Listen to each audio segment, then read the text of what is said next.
The engine's now back in the Camaro. I've spent close to 5 hours last night getting it back in here. I'm working alone, so only one pair of hands, which makes the challenge a little bit bigger than usual. And I didn't have the fascia off the car, so the engine hoist got brought in from the side, and I have a low ceiling clearance. In any case, I had to have the car elevated, and you can see it sitting up on blocks and the front tires, so that I could get the engine hoist in around that wheel. The exhaust system hangs so low that with the car on the ground, the engine hoist wouldn't clear the frame and the exhaust system. Plus, you need to get underneath to be able to start running some bolts. So that's all in there. You can see it sits nicely in the engine bay. The biggest challenge on this is all the wiring harnesses back to the back. There's no good place to put them, and most of them, that big one in the middle, routes right over the top of the bell housing in the back. When you get it down in, it still needs to get bolted down in back. I put the bell housing bolt in just to hold everything together, but I'll have to take it back out and put the wiring harness in. You'll see the ports are taped and the valley's got paper towels in it. I have the valve covers all painted up real nice, and the intake manifold's all pretty. And when the valve covers are on, frankly, they're an obstruction in the back to reaching things. So, and I wanted to use the intake manifold bolt holes to lift the engine to get a more level lift. So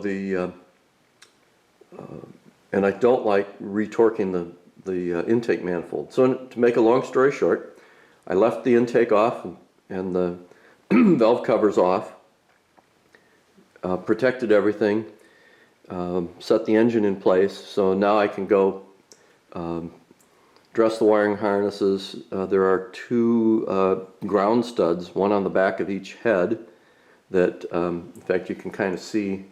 There's a ground wire. That ground wire goes on the left head. There's one that you can't see down on the back side over here that goes on the back of that head.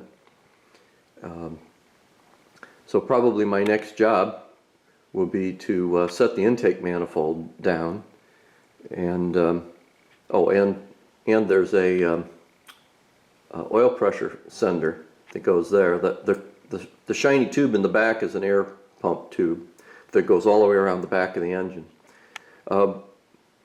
Based on the difficulties I had pulling the engine out, the concerns of things coming apart,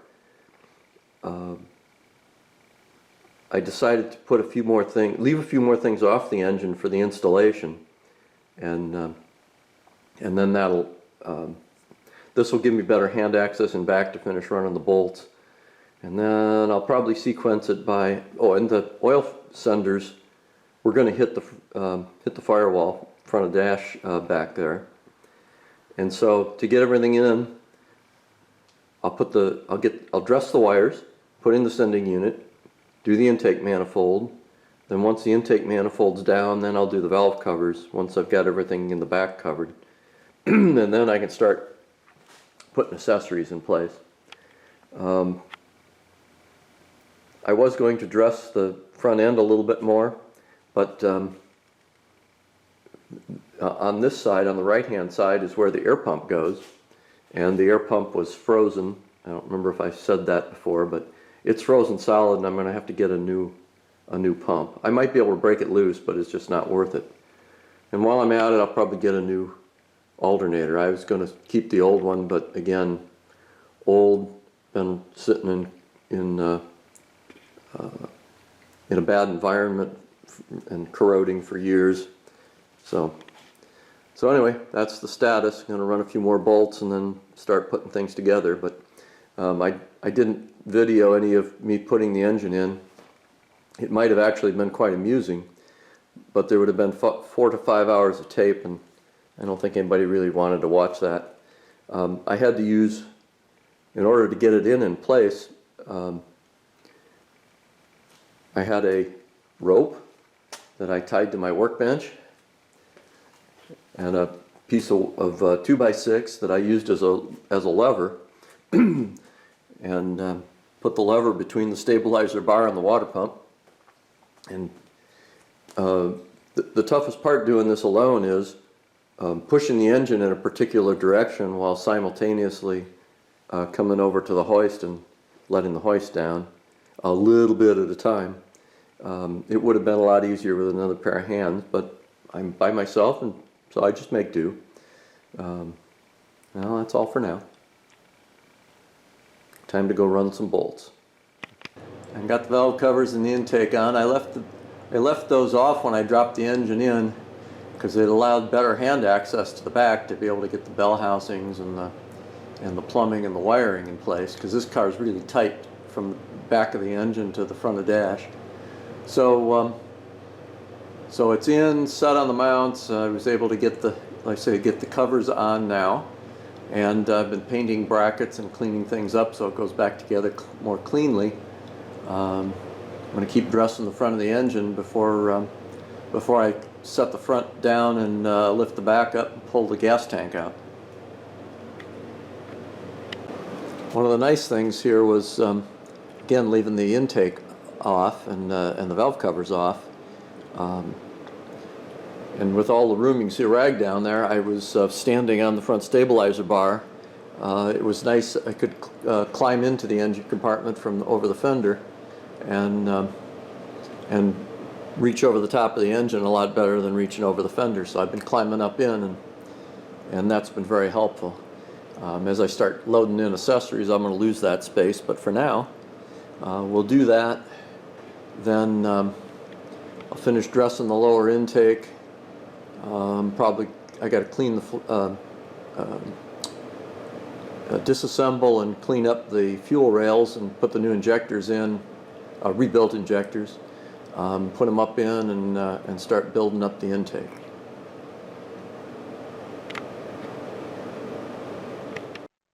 I have the gas tank out of the car. I'll show you a few details in a moment. I didn't record the whole thing because honestly, I went online and looked at some other people's YouTube videos, and there were some very nice ones out there. And that helped me get the tank out. I'll give a few tips as I go along, and I'll show you what I did. You can see I used two sets of jack stands. It's sitting on the yellow ones, but the blue is backup just for my comfort and insurance. Used my floor jack, which doesn't have quite enough range. That's why you'll see there's a 4x4 sitting in the foreground. I began by using that to get up in the air and get high enough so I could get the jack stands set in place. And then you'll see in this next picture that I had boards on the ground, those 2x, and I left the tires on so that I could set the car. As I was bringing the axle down, I could use the tires, reset the jack, pull the tires off, bring it down some more. But you need to be able to pull the shocks and the springs, the cross track bar, the exhaust system. I have a second floor jack up front that just supports the exhaust system when it comes down. Ultimately, you get down to where the axle's basically laying on the floor and the exhaust system's laying on the floor. The straps are down. But you really have to get the car high to make this work. But this is kind of what the car looks like when you get see my other trouble light in there. But you really do have to get the back end of the car all the way down, including the exhaust system. And then that allows you to get the tank out. You actually need to pull the tank. It's hard to kind of explain, but the filler neck is over on the far side, so it's attached solid. So you have to bring the tank over to the right hand side of the car, right on over here against this shock absorber and against this bracket and the frame, you got to pull it up to the front and down, and then once you do that, you can kind of swing the filler neck out of the way, and then you can roll the tank back out and pull it out, and it pulls back out this right hand side. I had siphoned it down to probably a quart or two, which was pretty darn good. So there's the tank, and I managed to get the sending unit out. And I'll just say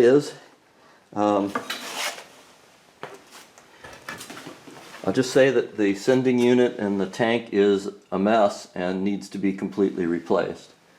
If you take a look here, you can see all the rust and corrosion on the pump, on the sock, all the way up and down. This was all from being inside the tank, sitting in cruddy gasoline for all these years. And if you get down and look, this is going to be a little tougher, but if you can get I'm trying to get a look inside the tank, you can see the amount of rust and corrosion and crap in there. It's just really, really, it's just really, really bad. Try and get another angle on it. There's like no way that you're ever going to clean that out. I'll try one more time with a flashlight here. See if that gets a better.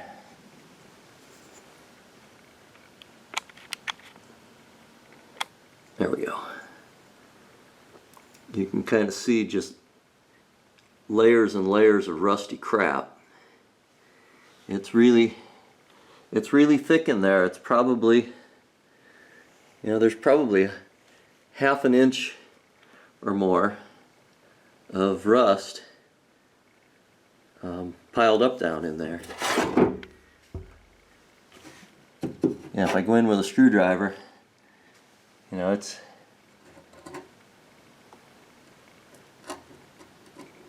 that deep, just punching into it. So I was in a hurry, somewhat in a hurry, to get this tank pulled out so that I could make this inspection, because the question was, could I clean and salvage the tank? Could I clean and salvage the fuel pickup unit? How bad was it? And the answer was, it's really bad.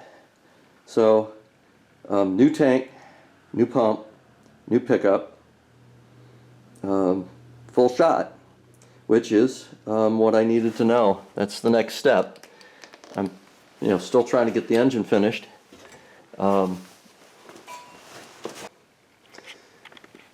So recovering a car of this age that's been parked in a garage for 25 plus years, this is what you encounter. And you don't just end up with a stuck engine, you end up with all the systems stuck. Now, the beautiful thing is this car, the body's in very good shape, and working onto the back of it, it's not all rusted and corroded up. So I'll just come back around the front here for a moment. And, working on the engine, still trying to get things in place. I've got the accessories about halfway in now. I'm about ready. I need to rebuild the fuel rail assembly. But I was holding off a few of those things until I got this gas tank done. I also went ahead and put in a new, you can see the fitting sticking out of the front dash there. A new heater core, because I figured that was bad too. And trying to figure out the best way to sequence these things, because I didn't want to put the fuel rail on until I was ready to hook up the fuel lines, which are right there. But the fuel lines go all the way to the back, and I want to flush those fuel lines first. So the intent is I'll get the new tank. Before I put the new tank in, I'm going to flush the lines. I'll flush them up here to the front, connect them in the back, new filter. Then I'll be able to put the fuel rail assembly on and make those connections. When I get the exhaust system back up, everything sequences. There's a fitting right there for the air pump, air to the catalytic converter, which I didn't want to connect until I had this work done, because right now the entire exhaust system is down. And when I get back, the exhaust system will come back up, it'll get in place, I can hook it to the engine, I can hook that air pump tube that's in the center of the screen to that metal one down underneath the transmission dipstick and make that connection. So all of this kind of goes in sequence, and right now the fuel tank is what holds us up. So once I get that fuel tank, get her put in, like I say, do the flushing, get those lines cleared, then I can put those on, then I can finish, so I didn't finish the accessories because, among other things, the air conditioning compressor goes right there, and these fuel lines go in underneath and kind of behind it. So just in order to keep everything, I'm trying to do this job so that I don't put things on and cover up work that I'm going to need to do next. It's not always immediately obvious, but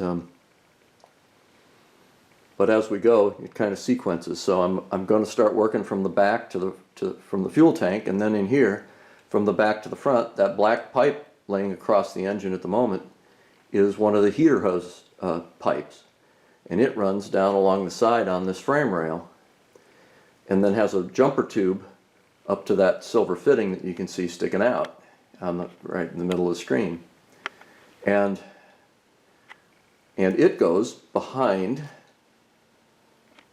that air pump fitting. And so if I put the pipe in now, the air pump fitting wouldn't go back in place. So this car's pretty tightly packaged. Everything goes in a sequence, and a number of times I've had to rechange my thoughts about how I wanted to process things. So again, fuel tank done. When the fuel tank's done and I can hook that up, I'll hook up the heater hoses. Also, I'm being a little careful with the heater hoses.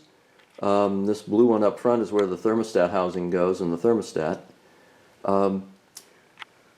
When I light off this brand new engine, the rules are you light it off, you fire it up, you get it running, you keep it above around 2,500 RPM for like 20-30 minutes. And you're not supposed to ever shut it off until, to break in the cam. So you really need to make sure everything is right when it lights up the first time. No leaks. When you fill the engine the first time, there's always an air pocket in it, because normally you've got the thermostat and you can't fill the coolant all the way. So my plan is, when I'll drop the radiator in, and I'll fill the radiator and I'll fill the block, but I'm going to fill everything that I can fill.